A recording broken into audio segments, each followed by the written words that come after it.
Restructuring can either be the best decision you've ever made or the one that unravels everything. It's the kind of change that can either energize your team or leave them questioning everything. And here's the catch. The difference often comes down to one thing: how you handle the culture. Culture is what gives a company its identity. It's not just the mission statements or the team's building activities.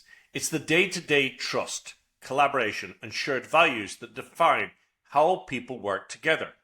Restructuring, if done poorly, can threaten all of that. But when done thoughtfully, it can reinforce culture instead of tearing it apart.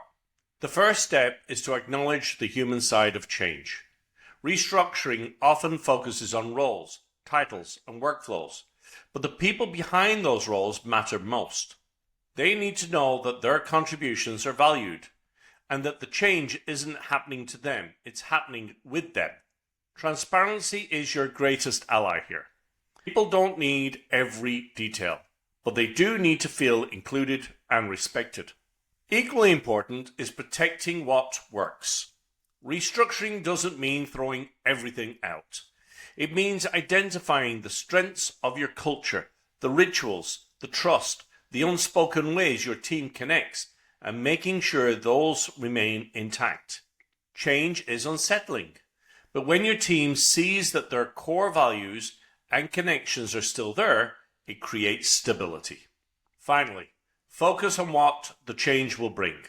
Restructuring isn't just about solving problems, it's about creating opportunities. Maybe it's the chance to work more efficiently, to expand into new markets, or to better support your customers. Framing the change as a shared journey towards something better shifts the focus from fear to possibility. Restructuring doesn't have to come at the cost of your culture. It's an opportunity to honor what you've built while making room for what's next. When you approach it with empathy, clarity, and commitment to the connection, you're not just restructuring, you're strengthening. So, the next time you face the challenge of restructuring, ask yourself, how can this process reflect the best of who we are? Because great culture isn't about avoiding change, it's about thriving through it.